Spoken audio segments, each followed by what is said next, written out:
Good, happy Thursday morning. I'm Riley King, and welcome to the Riley King Newscast. Let's get started. First up, community bonds remain strong 5 years after police chief's death. Let's take a listen to this video from WMUR News 9, Jennifer Crompton. Attention to detail.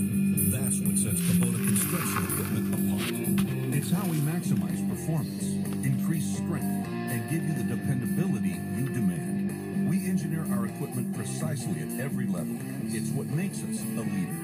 Now get financing as low as 0% APR for up to 60 months. See your local Kubota construction equipment dealer today.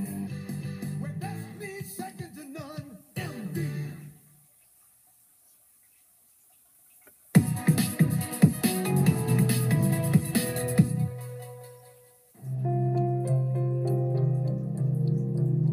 It was April 12th, 2012. The address, 517 Post Road in Greenland. The Attorney General's Drug Task Force asked for backup to serve a warrant to suspected drug dealer Cullen Lutry. And with just 8 days until his retirement, Police Chief Michael Maloney answered the call. It would be his last.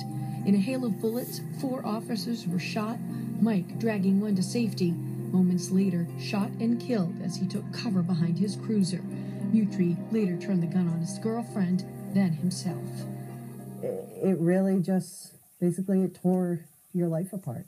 Like so many, Lieutenant Don Sawyer, Maloney's friend and co-worker for 19 of his 26 years in law enforcement, was in shock.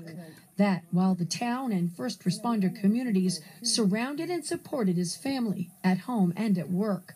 Chief Tara Laurent, who succeeded him, was sworn in that night. At the time, it was just minute to minute and then hour to hour and then literally day to day for probably at least the first year. 5 years later, still difficult to talk about for many, including his wife, Peg. She says it's not always easy, especially at holidays and birthdays. It can be quite challenging. They say the first year is the hardest. I say every year is difficult. Community support, though, is still a constant. The Michael Maloney Memorial Fund and the annual run in his name, the last Sunday of every April. We've done 40 scholarships. We've supported fallen law enforcement officers all over New England and firefighters. We do community grants. His brother thankful as well. 5 years later, to have people still talk about the chief with reverence and respect, it's not only you're a part of something that does good things for the community, but from a personal standpoint, to have so many people rally around his legacy and memory, ensuring that it's a positive one, it's probably saved me. His legacy doing so much positive. Town offices where the chief visited every day, now paying it forward. When I would hear of a similar tragedy, I would reach out to that town with either a call or a card or an email. Every member of the Greenland Police Department staff still there. I'm telling you, the bond is amazing. If anyone left, I don't know what I'd do because we've just become so close. So as cops, we get along. We get together for lunch and we'll have a coffee and we bring up all the old stories. And he was just such a part of so many of the old stories. And they were funny, crazy stories. We don't want to not move on, but we never want to forget. In Greenland, Jennifer Crompton, WMUR News 9. Okay, and there you go on that report.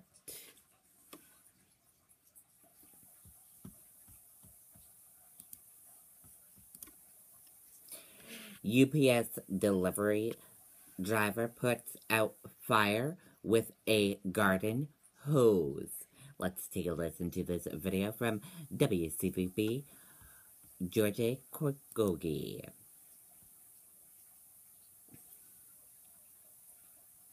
Find yourself in the business of making or outsourcing things with complex electronics. Maybe your thing changes everything, or maybe your thing transforms one life forever. Chances are, your thing... Oh my God! I came around the corner and I noticed that there was a table on fire. UPS driver Paul Pereira on his last delivery of the day, spotting flames engulfing a front porch. I just ran over, banged on the door. I told the people in the house is on fire, and they weren't aware that the house was on fire. Inside, Brian Lavender's wife and daughter thought somebody was barbecuing. The next thing she knows, it was banging on the door, fire, fire, fire. Get out. Anybody get a hose? Neighbors called the fire department. Selena Sanchez started rolling. The UPS guy, he was like, "We need a hose. Does anyone have a hose?" You can see Pereira in the thick of it. Those flames they're roaring. I didn't realize how big the flames were until I saw the video myself. By the time the fire department showed up, he knocked down the fire. And had he not been there, that entire porch would have been engulfed. That entire house would have been lost. There's no question. Making his rounds today, the hero of Hamilton Ave, getting a big hug from Tracy Lavender, one of the women he saved. If it wasn't for him. Oh, well, they would have been. I think the house would have been totaled pretty much. Their UPS man really delivered. Yeah, I guess so. I guess so. They're saying you're a hero. I don't feel I'm a hero. I think anybody would do it. They see a fire and, act on it. On the job 22 years and a hero to these folks, the Lavenders who are in the process of buying this house can't be grateful enough. The cause of the fire has not been determined. Live in Haverhill, Jorge Quiroga, WCVB News Center 5.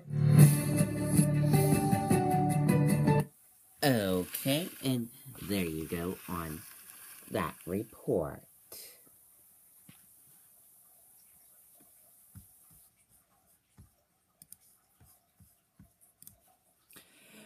Maine's highest court to hear ranked choice voting arguments.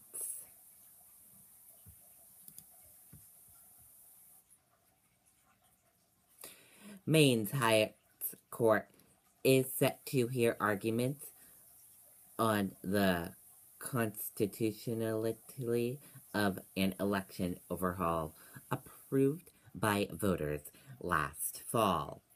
Ranked choice voting allows Maine residents to rank ballot choices from first to last and ensure that the winner gets a majority, but there are questions of constitutionality, and the Maine Senate asked the Supreme Court Justice Court to weigh in.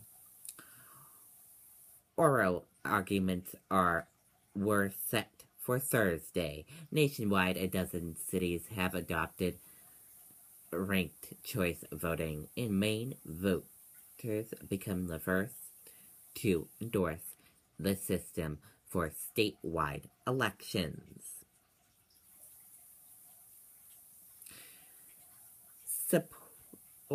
Supporters say the system ensures that a candidate wins majority support while eliminating the impact of spoiler candidates or party extremists who lack constant appeal.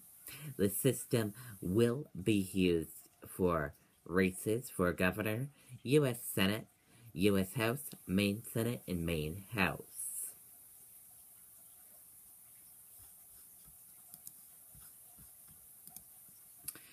Apple has a secret team working on the holy grail for treating diabetes.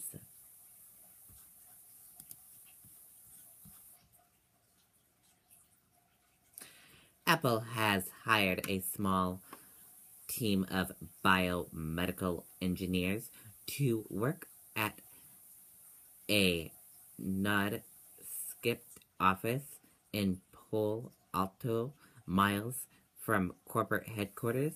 They are part of a support secret initiative initially envisioned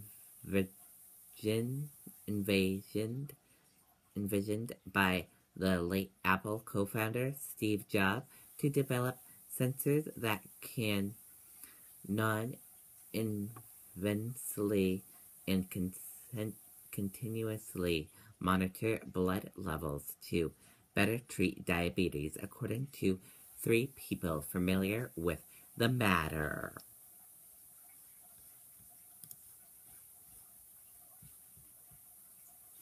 And we have some breaking news right now. Oil market is now very close to reaching a balance, IEA says. Oil producers have scored fairly well since OPEC and non-OPEC continues implement a landmark deal to curb global oversupply at the start of the year, according to the latest monthly report by International Energy Agency, IEA.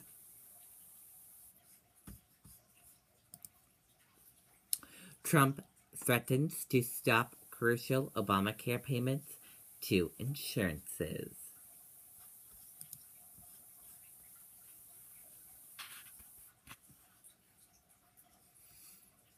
Since the failure of the GOP health care bill in the House nearly 3 weeks ago, President Donald Trump has suggested letting Obamacare explode to bringing Democrats to the negotiation table. Now he's threatening to push the detonator. And that is it for the Riley King Newscast, right here on the Riley King Network. I hope you all have a great rest of your Thursday. See you back here later on today. Bye, everyone.